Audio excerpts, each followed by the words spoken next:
하며 가스라이팅을 시전하시더니 내조에 힘쓰라 당부하며 불난 집에 기름을 붓고 가시더군요. 그 후 겨우 다시 찾은 복직에 대한 열의는 수그러들었어요. 그리고 집에서 강제로 쉬고 있었죠.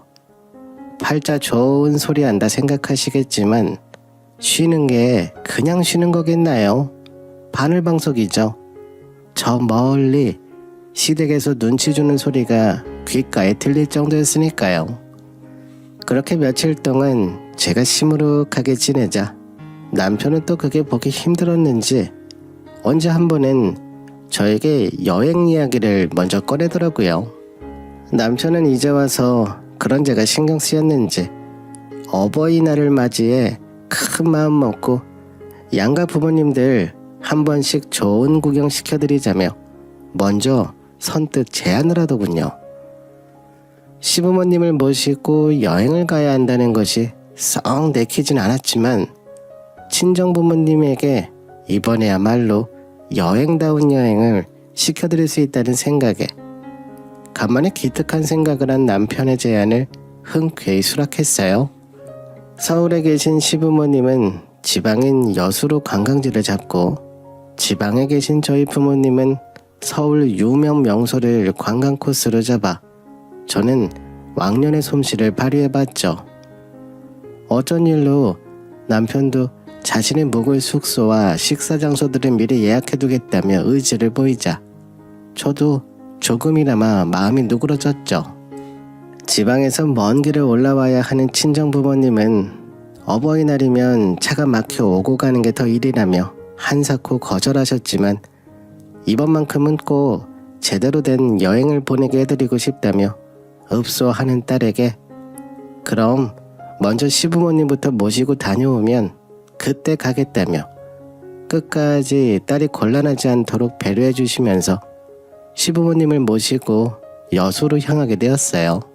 저는 왕년에 여행사에 다녔던 모든 인맥을 동원해 여수까지 비행기를 태워 모셨고 여행 코스를 지인에게 추천받아 여수 코엑스부터 해상 테이블은 물론 노래가사로 유명한 여수 밤바다 풍경까지 아침부터 밤까지 지루할 틈 없이 눈이 즐거운 볼거리를 안내해드렸어요.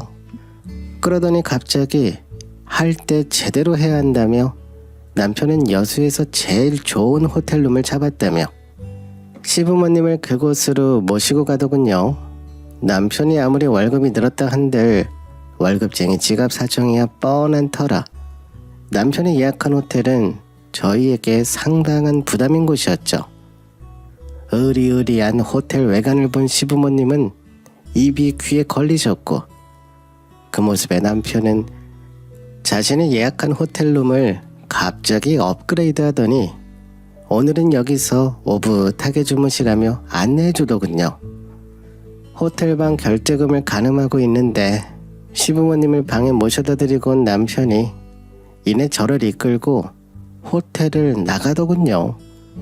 그러더니 저희는 그 앞에 허름한 민박을 잡았다며 어차피 잠만 잘 건데 뭐가 어떠냐며 애들도 아직 어려서 좋은데 재워도 기억도 못한다며 말이죠.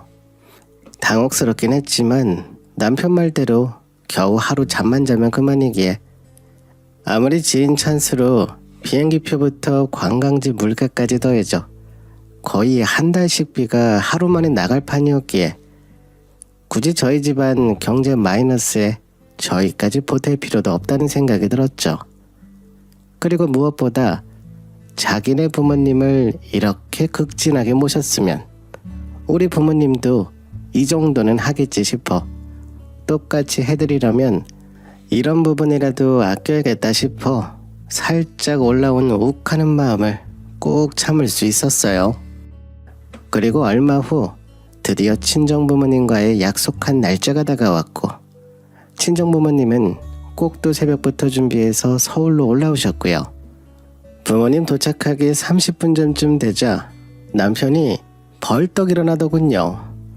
그러더니 갑자기 샤워를 하더니 양복을 차려입곤 회사에 나가봐야 하는 게 아니겠어요? 회사에 중국 바이어가 갑자기 왔다며 지금 당장 통역해줄 사람이 자기밖에 없다고 하면서 금방 다녀오겠다고 회사로 가버리는 남편을 보니 더 이상 할 말도 나오지 않았어요. 자기 혼자 회사 일 다 하나 싶어 어이가 없더군요. 그래, 일이니까. 그리고 금방 온다고 하니까. 그래, 네가 사람이면 최소한 오늘은 최선을 다하는 모습을 보이겠지 싶어 그 말 속는 셈 치고 믿어줬어요. 정말로 지가 사람이면 금방 오겠죠. 그렇겠죠. 저는 남편을 기다리면서 친정부모님께 서울 관광을 시켜드렸어요. 남들은 서울에 뭐 볼 게 있냐 했겠지만 저희 친정부모님은 정말 서울에 잘 오시지도 않았을 뿐 아니라 70이 넘도록 10손가락 안에 꼽힐 정도로 오신 터라 서울에 사는 사람들에게는 뻔할 수 있겠지만 인사동 한정식 집에 모시고 가서 수라상도 거하게 대접하고 삼천동 한옥마을에서 한방차도 마시면서 계절이 어떻게 변하나 오랜만에 새가족 나란히 모여 오순도순 이야기꽃을 피우자 마치 결혼 전 저를 보는 것만 같았죠. 하지만 남편은 우리가 밥을 먹고 차를 마시고 이야기가 여러 번 무르익기를 반복해도 오지 않았고요. 친정엄마는 말씀은 안 하시지만 언제 오나 기다리는 찻집에 문이 열릴 때마다 뒤를 돌아보셨죠. 그러다 보니 오지 않은 남편 때문에 점점 신경이 날카로워져서 계속 핸드폰을 들여다보자 아빠가 먼저 바깥 사람이 바깥 일하다 보면 늦어질 수도 있는 거라 하시며 일 그르치지 않게 기다리고 있자고 말씀하시더라고요. 그래서 어쩔 수 없이 남편에게 정말이지 지랄하고 싶던 마음을 가라앉히고 잠자코 기다렸어요. 시간은 어느새 저녁할 시간이 되었고 남편은 바이어 미팅 때 대접하려고 가봤는데 너무 맛있고 고급스러운 식당이 있다며 거기는 예약제라 예약한 사람만 갈 수 있다고 자기가 특별히 친정부모님 저녁 식사 대접을 위해 예약해뒀다는 강남의 한 식당으로 부모님을 모시고 갔죠. 저희가 있던 삼청동 가는 거리가 있었지만 그래도 부모님께 좋은 식사를 대접하고 싶은 마음에 한강을 건너 도착한 식당에는 예약자 성함란에 남편의 이름을 찾을 수 없었어요. 저는 인내심이 마르고 닳고 있던 상황이었죠. 남편이 구미호도 아닌데 네가 목숨이 여러 개구나 싶어서 부들거리는 손을 간신히 진정시키며 수없이 그의 이름을 대봤지만 남편 이름으로 예약 확인이 되지 않는다는 직원의 말에 남편에게 전화를 걸었고 그는 아무리 전화를 해도 받지 않더군요.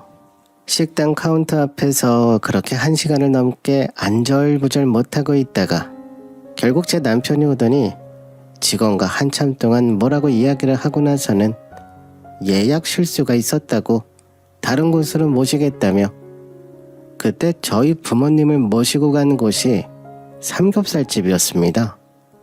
그러니 제가 열이 터지죠. 삼겹살집 입구에서 저는 도저히 이건 아닌 것 같아서 끝까지 들어가지 않았습니다. 남편은 아무렇지도 않게 들어가더니 저보고 왜 들어오지 않냐며 손짓까지 하더군요. 제 표정이 점점 굳어가는 모습을 곁에서 보고 있다 보니 속이 상하셨는지 부모님의 표정도 점점 굳어지셨어요. 보다 못한 제가 남편을 조용히 불러 식당 밖으로 끌고 나갔습니다. 나오자마자 제가 소리를 지르며 남편에게다 쏟아내버렸어요. 네가 사람이냐고. 우리 부모님이 어렵게 올라오셨는데 낮에는 바빠서 그렇다 쳐도 그렇지 삼겹살집을 내가 어떻게 받아들일 수 있겠냐며 얼굴이 벌겋게 달아오르며 눈도 못 감고 마구 쏴댔습니다. 눈이 그렁그렁해서 눈 감으면 눈물이 터질 것 같았거든요. 남편은 제 이야기를 듣는 척도 안 하고는 식당에 들어가더니 앉자마자 소주부터 시키는 거였습니다. 그때부터 저는 눈에서 불꽃이 나오기 시작했고 남편은 저를 보는 듯 마는 듯 하며 술만 마시더군요. 엄마는 허공에 젓가락만 몇 번 움직일 뿐 서울 반찬은 영 먹을 게 없다며 식사를 못하셨고 아빠는 참다 결국 소주 한 병을 더 시켜 빈속에 연거푸 드시는 모습에 딸로서 너무 죄송하고 부끄러워서 정말 쥐구멍이라도 숨고 싶더군요. 고기불판만 따뜻했지 다른 건 모두 차갑기 그지없었습니다. 남편은 계속 자기가 회사에서 무슨 계약을 따냈고 어디서 몇십억짜리 성과를 올렸다는 둥 본인 자랑만 늘어났지만 저뿐만 아니라 저희 부모님도 대꾸조차 하지 않으셨어요. 그게 남편은 마음에 들지 않았는지 소주만 계속 시켰습니다. 불판 위의 고기는 말라 삐뚤어져 혼자 튀어오를 정도였는데 남편은 일어날 생각을 하지 않더군요. 그렇게 결국 친정아빠가 먼저 자리에서 일어나셨어요. 아무 말도 안 하시고 그냥 일어나시더군요. 뒤따라서 남편도 못 이기는 척 일어나는 듯 보였고 저는 빨리 이 순간이 지나가고 집에 도착해서 남편을 어떻게 쥐어짜야 하나 그 고민하며 압력밥솥처럼 꾹꾹 눌러 참고 있었고요. 그때 시간이 새벽 1시. 친정엄마는 졸립다고 하셨고 친정아빠는 뒷짐을 풀지 않으시고 계셨습니다. 저희 집까지 택시를 부를 수도 있고 아니면 시부모님 했었을 때처럼 호텔로 갈 수도 있었어요. 근데 시간이 워낙 늦어서 호텔보다는 저희 집으로 가는 게 더 괜찮겠다 싶었습니다. 그래서 제가 앞장서서 택시 정류장이 있는 곳으로 먼저 이동했는데 뒤에서 남편이 가만히 서서 저만 보고 있는 거예요. 그래서 남편을 쳐다봤더니 남편이 휘청휘청거리면서 장인어른, 장모님, 찜질방 가보셨어요? 여기 황토방 유명한데? 이러면서 어떤 커다란 건물을 가리키는데 건물 전체에 황토방이라고 크게 쓰여있는 간판이 보였습니다. 간판은 붉은색인데 제 눈엔 온 세상이 노랗게 보이더군요. 정신이 나가버린 건가? 술이 아니라 다른 걸 마신 건가 싶은 생각까지 들면서 화가 아니라 저도 얼굴이 창백해졌습니다. 어떤 말을 해야 할지 아무 생각이 나지 않더라고요. 그 순간 저희 친정아버지께서 황토방 건물 방향으로 몸을 휙 돌리시더니 뒷짐을 풀고 터벅터벅 걸어가셨어요. 뒤이어 남편이 휘청거리며 황토방 건물로 갔고요. 저는 얼음처럼 굳어버려서 가만히 서 있자 친정엄마가 제 옆에 오셔서는 제 손을 잡아주시더군요. 이젠 죄송스럽고 그런 마음도 없었고 그저 수치스러웠습니다. 화도 나지 않았어요. 그래, 어디 한번 끝까지 가봐라, 이런 마음이었어요. 그렇게 도착한 그놈의 황토방 입구에서 남편은 찜질방 비용도 아까운지 지갑을 꺼내는 아빠 뒤에 서서는 앞에 나올 생각이 없었고 아빠가 결국 계산을 하려 안주머니에서 지갑을 꺼내시다 우연히 그 안에 함께 있던 두툼한 편지 봉투가 떨어져 버렸어요. 눈앞에 떨어진 봉투를 주워서 혹시 잃어버릴까 싶어 술을 한 잔도 입에 대지 않는 엄마에게 챙기라며 건네주자 엄마는 아빠에게 이거 다시 넣어갈 거냐고 물어보더군요. 지금껏 만취해 있던 남편은 봉투를 보자 잽싸게 이거 저희 거냐며 낚아채더니 용돈이라도 기대한 듯 봉투를 살피더니 돈이 아닌 종이를 발견하자 약간 실망한 듯 보였어요. 남편은 그 와중에 이거 손편지냐며 누가 요새 편지를 쓰냐고 비아냥거리며 종이를 펼쳤고 순간 남편의 눈이 휘둥그레지는 것을 저는 목격할 수 있었죠. 그날 인체의 신비를 목격했습니다. 방금 전까지도 술에 취해 비틀거리던 제 남편이 순식간에 허리를 꼿꼿이 펴고 혈색도 하얗게 돌아오고 언제 술을 먹었냐는 듯한 모습으로 정말 1초 만에 술이 다 깨버리는 것 같았거든요. 그때 친정엄마가 제 팔짱을 끼시며 말씀해 주셨는데 그 종이의 정체는 바로 아파트 집문서였어요. 친정부모님은 지방에 있어 첫째, 둘째 낳았을 때 제대로 도와준 게 없어 미안한 마음에 편치 않았다며 그래서 저희 집에 오는 것도 괜스레 미안해 오지 못했다고 하셨죠.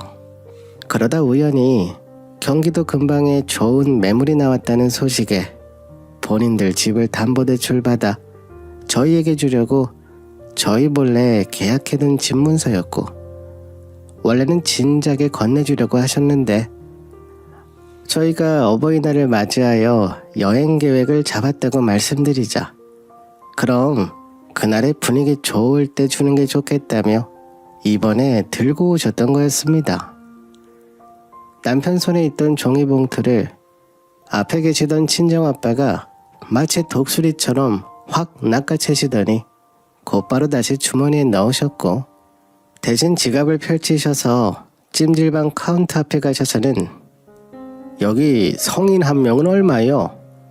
우리가 다 들어갈 건 아니고 여기 옆에 이 남자만 쉬다 간다는데 하시며 친정아빠는 제 남편 목만 계산하시고는 다시 밖으로 나가셨습니다. 그리고 친정부모님은 택시를 타시고 그날 곧바로 친정으로 내려가셨습니다. 남편은 택시 정류장 앞에 멍하니 서서 멀어지는 택시만 하염없이 보고 있었고요. 그날 남편이 저에게 싹싹 빌며 사과하더라고요. 대체 무슨 깡따구로 친정부모님 모시고 찜질방을 갔냐 했더니 자기가 술이 좀 들어가다 보니까 갑자기 예전 생각이 떠올랐다면서 저희 결혼하기 전에 인사드리러 갔을 때 친정아빠가 제 남편을 좀 탐탁치 않게 생각하셨거든요. 그날도 두 남자가 술을 마시긴 했는데 남편이 그날 생각이 너무 생생하게 나서 지금은 그때랑 다른데 자기도 돈 잘 벌고 그러는데 여전히 무뚝뚝한 장인어른 때문에 화가 났다고 하는 겁니다. 그럼 우리 아빠가 경상도 남잔데 나한테도 웃는 모습이 거의 없는 분인데 근데 아무리 화가 나고 서운해도 그렇지 사람이 할 수 있는 범위라는 게 있잖아요. 근데 남편은 그 수준을 너무 벗어나 버렸고요. 정말 끊임없이 남편이 사과하고 무릎까지 꿇고 울면서 저를 붙잡았지만 이상하게 아무 감정이 안 생겼습니다. 화도 안 나고 딱하다는 생각도 안 들었고요. 저도 모르는 사이 그날 충격 때문에 남이 되어버린 것 같았어요. 저는 더 이상 이런 사람하고 살 수 없다고 뼈저리게 느끼게 되었고 복직은 제 마음대로 할 수 없다 쳐도 이 남자와의 결혼은 내 마음대로 끝낼 수 있지 않겠냐는 생각이 들어 저는 바로 다음날 변호사 사무실에 찾아 이혼 소송을 진행해버렸어요. 마침 변호사 상담과 선임을 완료하고 나서는 친정부모님으로부터 잘 도착했다는 전화를 받았고 저는 죄송한 마음은 잠시 뒤로 한 채 쇳불도 당김에 빼라는 말처럼 바로 이혼하겠다 말씀드렸죠. 그러자 아빠는 잠시 말씀이 없으시더니 잠시 후 저와 아이들 지낼 곳은 마련해뒀으니 걱정 말고 너 하고 싶은 대로 하고 살라며 전화를 끊으셨죠. 그렇게 몇 달이 더 흘러 이혼 승소와 함께 하늘길이 하나둘 열리기 시작한다는 뉴스가 들리게 되었고요. 다시금 여행업계가 활기를 되찾는 듯 했고 전에 일했던 직장에서 다시 복귀해달라며 연락을 받게 되었죠. 회사의 마지막까지 남아있던 본부장님은 본래 저를 뽑아 키워주신 저의 팀장님이셨고 팀장 달고 제대로 일도 못해보고 나간 게 아쉽다며 다시 이전과 같은 직책과 업무로 뽑기에 다시 네 능력을 펼쳐보라 하셨죠. 그래서 지금 저는 해외 지사의 본부장으로 제안을 받아 다음 달이면 아이들과 함께 그곳으로 거처를 옮길 예정입니다. 이번 참에 친정 부모님도 모시고 가 제대로 된 해외여행도 시켜드리기 위해 이미 풀빌라는 물론 유명한 식당들까지 죄다 예약을 완료해뒀답니다. 이런 저의 소식을 전해들은 전 남편은 시어머니가 함께 하루에도 수십 통 전화와 메신저를 남기며 싹싹 빌며 용서를 구했지만 결혼생활 8년 동안 제 팔자 제가 이 정도 스스로 꽈으면 충분하다 생각되었고 저는 이제 다시 스스로 그 구렁텅이에 들어갈 마음이 없기에 용서고 나발이고 다시 이렇게 스토커처럼 굴면 접근금지 신청을 내겠다며 불호령을 내리자 전 남편과 시어머님은 깨갱하고 꼬리를 내리더군요. 그리고 전 남편은 역시나 나사가 한 12개쯤 없는 놈이라 그런지 이젠 처치곤란 사업인 마스크 주문 발주를 잘못 넣어 안 그래도 적자로 인해 인원 감축을 고려하던 회사에서 제일 1순위로 잘리게 되었고 지금은 시부모님 댁에 들어가 대학 시절 내내 쓰던 골방에 놓아 칩거 중이라 하더군요. 저는 제 노력과 사랑이라면 충분히 바보 같은 그 남자를 온달 장군처럼 바꿀 수 있을 줄 알았고요. 그건 철저한 저의 오만이자 자만이었다는 걸 8년의 시간을 버리고서야 알 수 있었어요. 지금도 어디선가 내가 이 사람을 바꿀 수 있어 라고 생각하는 분이 계신다면 아직 늦지 않았어요. 그만 멈추세요. 이런 말 있죠? 사람 고쳐 쓰는 거 아니라는 말. 지금 당장 고칠 수 있는 건 그런 마음을 먹은 당신 마음뿐이란 걸요.